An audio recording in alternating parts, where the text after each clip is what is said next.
છે। Kaziranga national park અને tiger reserve પણ છે એ ક્યાં આવેલો છે? અસમની અંદર। મોસ્ટ ટાઈમથી તો ત્યાં છેલ્લા ઘણા સમયથી એ બંધ હતો, તો હવે એ ખુલ્લો મૂકવાનો છે, એટલે કે ખોલવાનો છે। તો અત્યારે હવે અહીંયા ટુરિસ્ટ તો અચાનક તો તાત્કાલિક આવી જશે નહીં। પહેલાં તો ટુરિસ્ટ લોકોનું અહીંયા ઘણું બધું આકર્ષણ છે।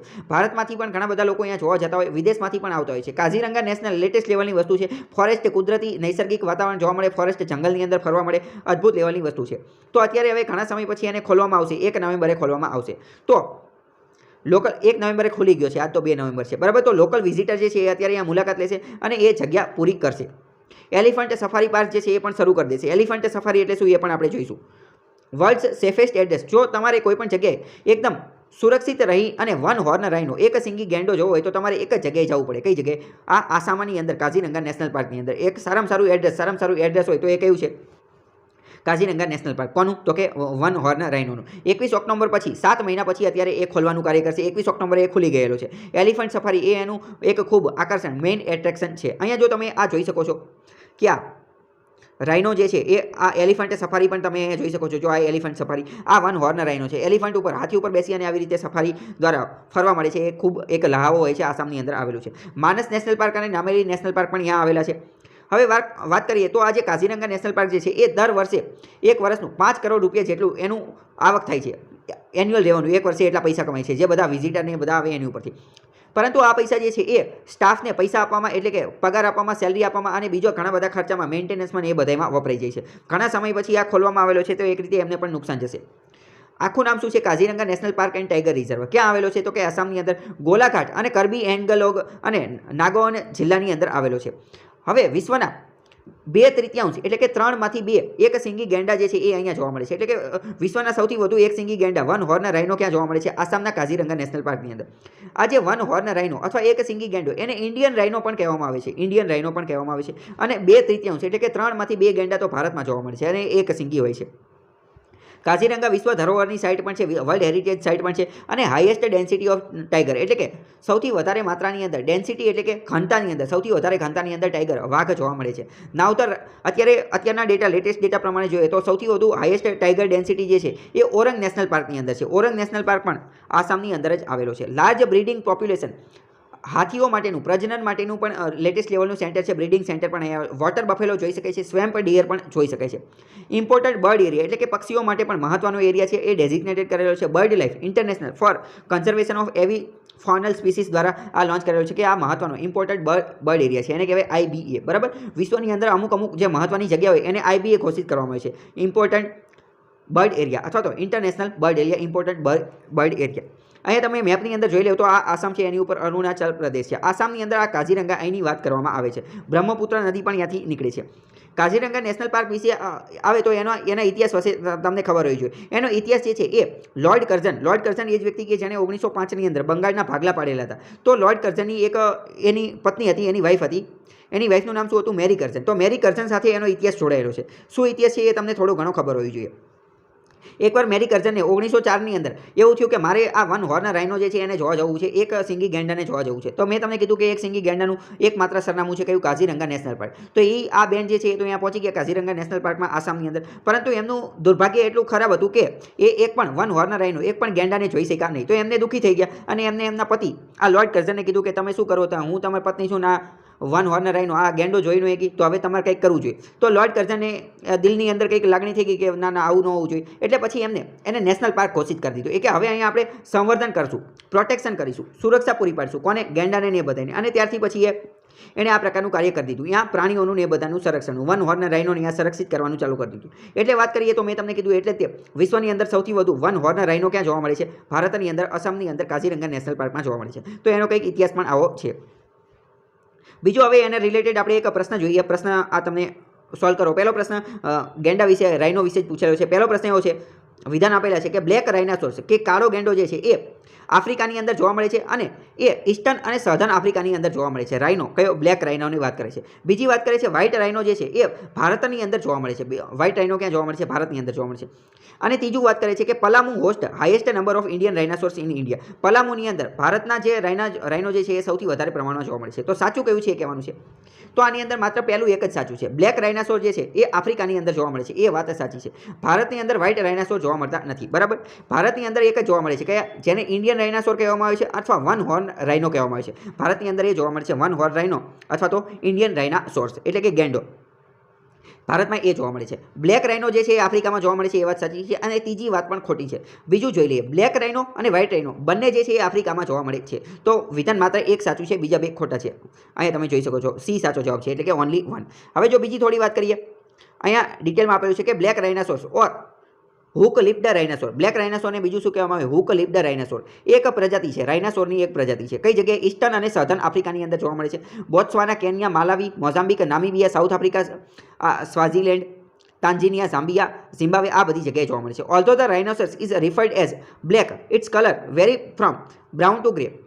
એને બ્લેક રાઇનાસોર કહેવામાં આવે છે, પરંતુ એ એક્ઝેક્ટ કાળો હોતો નથી, પરંતુ બ્રાઉન અથવા ગ્રે કલરનો હોય છે. તો પહેલી વસ્તુ સાચી છે, એ આફ્રિકામાં જોવા મળે છે. બીજી વાત કરીએ, વ્હાઇટ રાઇનાસોર જે છે અથવા તો northern square lipped rhinoceros is one of the two species of white rhinoceros, the other being southern rhinoceros. એ જે છે એ પણ આફ્રિકામાં જોવા મળે છે. આગળ વાત કરીએ, formerly found in several countries in east and central Africa. મેં તમને કીધું વ્હાઇટ અને બ્લેક બંને ક્યાં જોવા મળે છે? બંને આફ્રિકાની અંદર જોવા મળે છે. ભારતમાં ખાલી વન હોર્ન રાઇનો, એક સિંગિંગ ગેંડો જોવા મળે છે, જેનું બીજું નામ ઇન્ડિયન રાઇનાસોર છે. તો એ બધી વસ્તુ આપેલી છે, મતલબ કે ખાલી બીજું એક જ આપણે જોઈ લીધું કયું સાચું છે એ. બીજી વાત કરીએ તો માર્ચ 19, 2018ની વાત કરીએ તો કે there were only 2 known rhinos this species left, both of which are female. એટલે કે હવે એમાંથી બે જ માત્ર બચેલા છે, બે ગેંડા જ બચેલા છે, જે બંને પણ પાછા કેવા છે? ફિમેલ છે. અનનોન મિસલીડિંગ મેલ નોર્ધન વ્હાઇટ રાઇનોની વાત કરે છે. વ્હાઇટ રાઇનો જે છે એ આફ્રિકા સિવાય ક્યાંય જોવા મળતા નથી, એટલે કે એક્સટેન્ડ થઈ ગયેલા છે. અને બીજી વાત કરીએ તો subspecies they are not naturally, એ ભારતમાં જોવા મળતા નથી, બરાબર. કાઝીરંગા નેશનલ પાર્ક જે છે, નેશનલ પાર્ક છે, એ અહીંયા આપેલું છે કે વર્લ્ડ હેરિટેજ સાઇટ પણ છે. અને 2018ની વાત કરીએ તો ફોરેસ્ટ ડિપાર્ટમેન્ટ અંતર્ગત અહીંયા ઘણા બધા વાઘને એ બધું જોવા મળે છે, અને એ કારણ કે ટાઈગર રિઝર્વ પણ છે એટલે. જો એ તમે બધી અલગ અલગ પ્રકારના રાઇનોના જે પ્રકાર જે છે એ જોઈ શકો છો. આ વ્હાઇટ રાઇનો છે, બરાબર. પહેલો રહ્યો આ વ્હાઇટ રાઇનો છે, બરાબર. હવે તમે એમ કહેશો કે આ જોવામાં તો વ્હાઇટ લાગતો નથી, તેમ છતાં પણ એને વ્હાઇટ રાઇનો કહે છે. પછી આ બ્લેક રાઇનો છે. બ્લેક રાઇનો પણ એક્ઝેક્ટમાં બ્લેક હોતો નથી, પરંતુ ગ્રે જેવા કલરનો હોય છે. પછી આ સુમાત્રાન રાઇનો છે. સુમાત્રાન રાઇનો, સુમાત્રાન રાઇનો જે છે એ જનરલી જાવા અને સુમાત્રા, ઇન્ડોનેશિયા અને મલેશિયાની બાજુ જોવા મળે છે. આ જાવા રાઇનો છે, બરાબર. પછી આ જે છે એ ગ્રેટ વન હોર્ન રાઇનો, અને ઇન્ડિયન રાઇનો ભારતમાં આ જોવા મળે છે. અને આ નોર્ધન વ્હાઇટ રાઇનો છે. વ્હાઇટ અને બ્લેક એક ભારતમાં જોવા મળતા, વ્હાઇટ અને બ્લેક બંને ક્યાં? આફ્રિકામાં જોવા મળે છે. હવે જો જનરલી આનો શિકાર ને એ બધું વધી ગયેલું છે. કેમ? કારણ કે એનો જે આ જે હોર્ન, એનું જે શીંગડું હોય એની માટે એનો શિકાર વધારે થાય છે. જેમ કે જો આ જે છે એનું આ શીંગડું જે છે કાપી નાખેલું છે, બરાબર. તો એની માટે એનો શિકાર, પોચિંગ ઘણું બધું વધારે થાય છે, ગેરકાયદેસર શિકાર. રાઇનોના હોર્ન, રાઇનોના જે શિંગડા જે છે એક સાઇટ નામનું કન્વેન્શન છે. સાઇટ શું છે? તો કે convention on international trade in endangered species. CITES દ્વારા 1977ની અંદર રાઇનોના હોર્ન, રાઇનોના જે શિંગડા જે છે એનો વેપાર કરો, એનો ટ્રેડ કરો, એની ઉપર પ્રતિબંધ મૂકી દીધેલો છે. તો વિધાનવાળા વાક્યમાં કહી દે કે એનો વેપાર થઈ શકે છે, તો વાત ખોટી. એવો પ્રશ્ન પૂછે છે કોણે એ પ્રતિબંધ મૂક્યો? તો સાઇટ્સે મૂકેલો છે. સાઇટ્સ આ પ્રકારનું કાર્ય કરે છે. કયું કાર્ય કરે? તો કે જે ઇન્ડેન્જર્ડ સ્પીસીસ જે છે એનો આંતરરાષ્ટ્રીય વેપાર ઉપર પ્રતિબંધ મૂકી શકે છે. તો આ તમને ખબર હોવી જોઈએ. બીજી વાત કરીએ તો રાઇનોની 5 પ્રજાતિ જોવા મળે છે. કઈ? એક તો બ્લેક, એક તો વ્હાઇટ, એક ગ્રેટ રાઇનો અથવા તો વન હોર્ન રાઇનો અથવા તો ઇન્ડિયન રાઇનો. આ બધા એકના જ નામ છે. પછી એક જાવા રાઇનો અને સુમાત્રાન રાઇનો. તો આટલા 5 પ્રકારના જોવા મળે છે. આની બીજી સબ સ્પીસીસ પણ છે, પરંતુ મુખ્ય 5 છે, એ તમને ખબર હોવી જોઈએ. હવે વાત કરીએ તો એશિયાની અંદર કઈ જોવા મળે છે? તો 3 સ્પીસીસ એવી છે કે જે એશિયાની અંદર જોવા મળે છે. 3 સ્પીસીસ, 2 ઓફ વિચ ક્રિટિકલી, એમાંની 2 જે છે એ ક્રિટિકલી ઇન્ડેન્જર્ડ છે. એક તો જાવાન અને સુમાત્રાન. આ બંને જે છે જાવાન અને સુમાત્રાન એ બંને ક્રિટિકલી ઇન્ડેન્જર્ડ છે, એટલે કે ખૂબ ખતરાની અંદર છે. તો એશિયામાં 3 જોવા મળે, એક તો જાવા રાઇનો, એક તો સુમાત્રા રાઇનો અને એક તો વન હોર્ન રાઇનો, જે ભારતમાં જોવા મળે એ. Java rhino, there are only around 72 જેટલા તે જાવા રાઇનો બચેલા છે આખા વિશ્વની અંદર, અને 100 કરતાં ઓછા સુમાત્રાન રાઇનો બચેલા છે. Javan rhino is one of the rarest large mammal. Mammal એટલે સસ્તન પ્રાણી, લાર્જ એટલે મોટું, રેરેસ્ટ એટલે કે ઓછી પ્રમાણમાં જોવા મળતું, પૃથ્વી ઉપર ઓછી પ્રમાણમાં જોવા મળતું જાવા રાઇનો જે છે એ પ્રાણી છે. એક્સટિંક્ટ ઇન વિયેતનામ. વિયેતનામની અંદર 2011ની અંદર આને એક્સટિંક્ટ ઘોષિત કરી દીધેલા હતા આ જાવા રાઇનોને. ગ્રેટ વન હોર્ન રાઇનો જે ભારતની અંદર જોવા મળે છે એનું પ્રમાણ જે છે એ વધેલું છે, બરાબર. નંબર્સ 3550થી ફ્રોમ પહેલાં 200 જ હતા, 1900ની સાલની અંદર 200 હતા, એમાંથી વધી અને 3550 થઈ ગયેલા છે. મેં તમને કીધું 1900માં ખાલી કેટલા બચેલા હતા? 200 બચેલા હતા. પછી 1904ની અંદર આ મેરી કર્ઝન, લોર્ડ કર્ઝનના પત્ની જોવા જાય છે આ રાઇનો, એમને જોવા મળતો નથી. પછી એનું સંવર્ધન શરૂ થયું અને અત્યારે 3500 જેટલા પહોંચી ગયેલા છે. વલ્નરેબલની આ બધી વસ્તુ અહીંયા આપેલી છે. અત્યારે નેપાળ અને ભારત બંનેની અંદર આ જોવા મળે છે. બીજી વાત કરીએ, બ્લેક રાઇનો અને વ્હાઇટ રાઇનો એ બંને આફ્રિકાની અંદર જોવા મળે છે. એ ક્રિટિકલી ઇન્ડેન્જર્ડ છે અને 5000 જેટલા જ છે. બ્લેક રાઇનો કેટલા 5000ની આજુબાજુ જ છે. બીજી વાત કરીએ વ્હાઇટ રાઇનો, એ નિયરલી થ્રેટન છે, એ 20000ની આજુબાજુ છે, એ પણ આફ્રિકામાં જોવા મળે છે. હવે સુમાત્રાન રાઇનો વિશે થોડી વાત કરીએ તો સુમાત્રાન રાઇનો જે છે એ પહેલાં તો સ્ટીલ સ્મોલેસ્ટ એટલે કે નાનામાં નાના જેટલા પણ રાઇનો જે છે એ બધામાં નાનામાં નાનો રાઇનો હોય તો એ કયો છે? સુમાત્રાન રાઇનો. પ્રશ્ન પૂછે છે સ્મોલેસ્ટ તો એ સુમાત્રાન રાઇનો. એશિયન 2 હોર્ન, હવે આને જે છે સુમાત્રાન રાઇનો એને 2 હોર્ન રાઇનો પણ કહેવામાં આવે. જો પરીક્ષામાં એવો પ્રશ્ન પૂછે છે 1 હોર્ન રાઇનો તો એ તો આપણે સાંભળેલું હોય, કેમ? કારણ કે કાઝીરંગામાં જોવા મળે એટલે. પરંતુ 2 હોર્ન રાઇનો કહે તો એ કોનું નામ છે? એ સુમાત્રાન રાઇનોનું નામ છે, જે સુમાત્રામાં જોવા મળે છે, ઇન્ડોનેશિયામાં મલેશિયામાં અહીંયા જોવા મળે. રાઇનોસોરસ એક્સટેન્ડ સ્પીસીસ એ અત્યારે એક્સટેન્ડ થઈ ગયેલી છે. હવે જો વાત કરીએ સુમાત્રાન રાઇનો છેલ્લા પણ 1-2 વર્ષ પહેલાં ન્યૂઝમાં હતો. જો પહેલાં તો એ જોઈએ એને 2 હોર્ન રાઇનો કેમ કહે છે? કારણ કે જો એને આ એક અને આ બીજું બે પ્રકારના શિંગડા છે, બે પ્રકારના હોર્ન છે એટલે. મલેશિયાની અંદર છેલ્લો જે મેલ સુમાત્રાન રાઇનો હતો એનું મૃત્યુ થઈ ગયેલું હતું, બરાબર. હવે મેલ પુરુષની અંદર એક પણ પ્રકારના રાઇનો બચેલા નથી. કઈ પ્રજાતિના? તો કે સુમાત્રાન રાઇનોની અંદર એક પણ બચેલા નથી. છેલ્લો હતો એ ક્યાં હતો? મલેશિયાની અંદર હતો અને આ એનું મૃત્યુ થઈ ગયેલું. આ એનો તમે ફોટો જોઈ શકો છો. જો Malaysian last male Sumatran rhinoceros has died, એનું નામ શું હતું? સિરોસ નામ હતું, એ પણ મરી ગયેલો છે.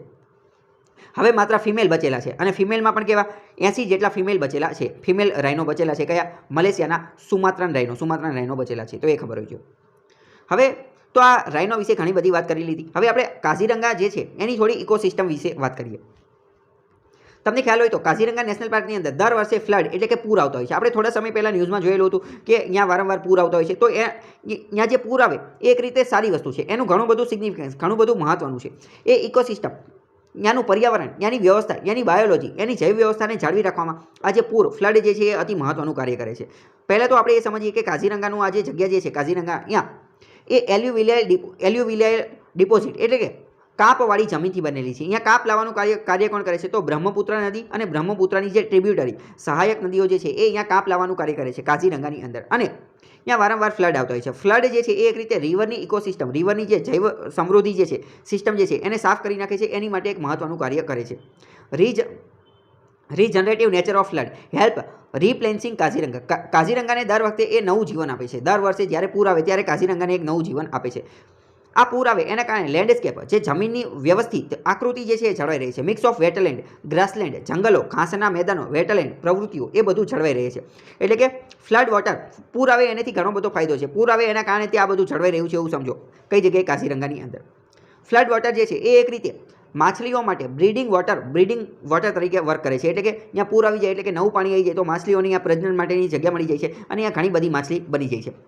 આ ફિશ જે છે એ રીડિંગ વોટર ઇન્ટુ બ્રહ્મપુત્ર અને બ્રહ્મપુત્રની એની અંદર જાય છે. આના કારણે પૂર આવે એના કારણે ગેટ રીડ ઓફ એટલે નીથી છુટકારો મેળવે છે.